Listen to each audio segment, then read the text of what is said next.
So the question. I was thinking where it's coming from, and I guess as you mentioned with the parents give you should have a house, you should have a car, you should take care of the kids and education, and if you reached it, you feel well.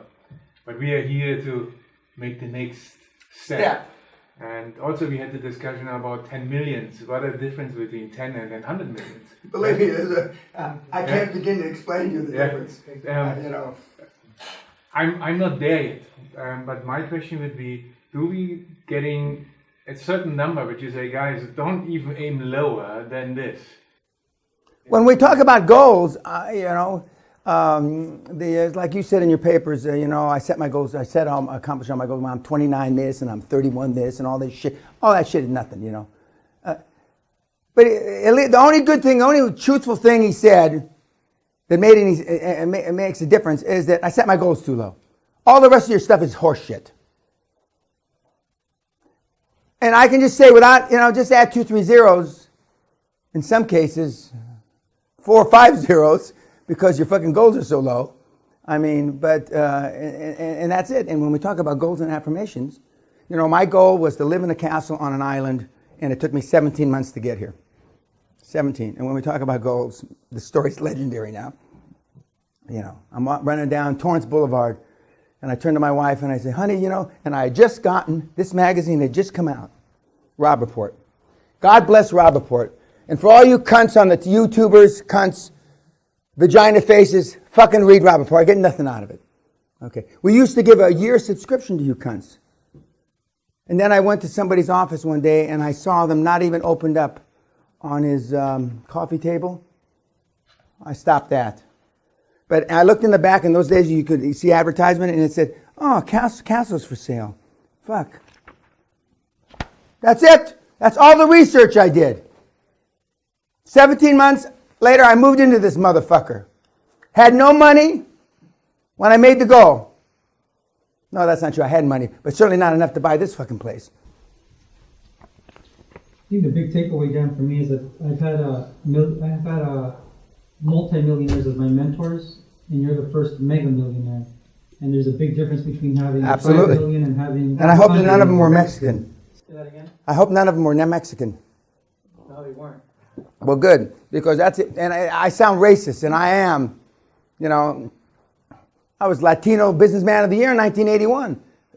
1983, I was supposedly the richest Latino in the United States. And I said then to Al Martinez, God rest his soul, who wrote it, if I'm the best we got in this fucking country, we got a big fucking problem.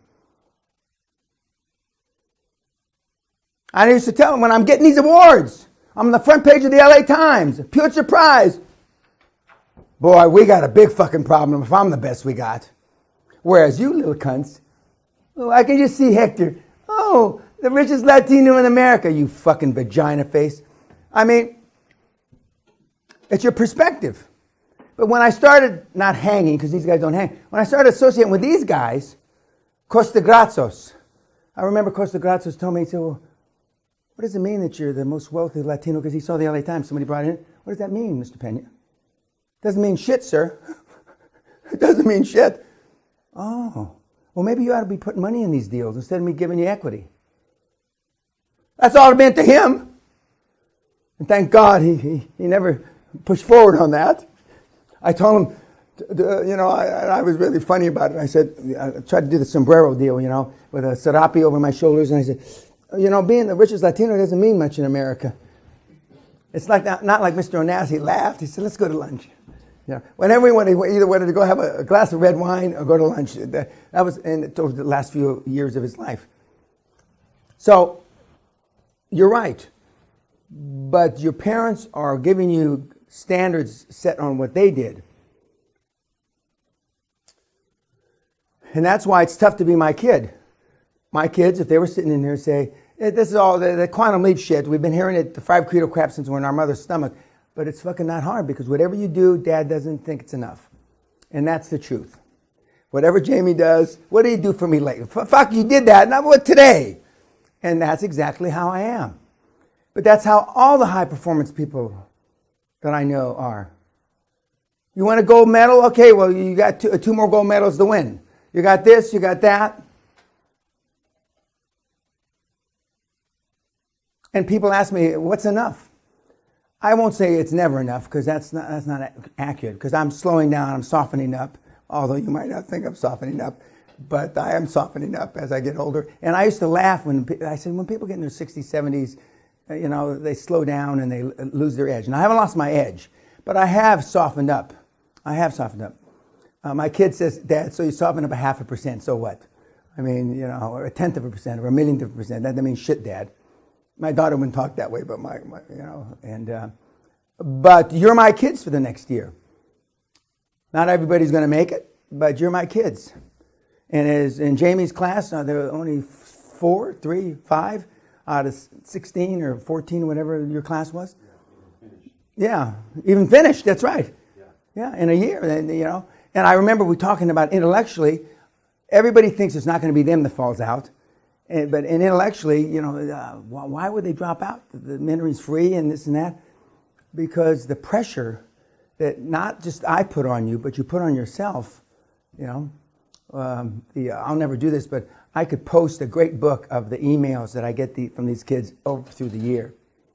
I just told my mentees, I'm busy with you guys. Unless it's a fucking emergency, don't email me. I had 7 emails this morning. I know you're busy. And I know you may not think this is an emergency, but I scanned them all. I didn't answer any of them. None of them are emergency. One is they're hiring a CFO. One is hiring a CFO. One, they're selling a big building.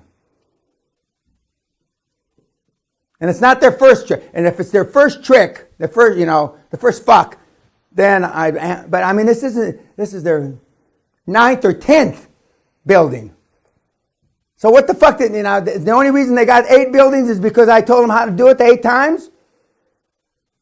I hope, well then I'm not a very good coach. Something's not wrong. Insecurity. But what if I fuck this one up? And you know who I'm talking about. Okay, YouTubers, go fuck yourself. I don't want you to come to the seminar. Use my free product. And remember, you're fucked up because of your parents.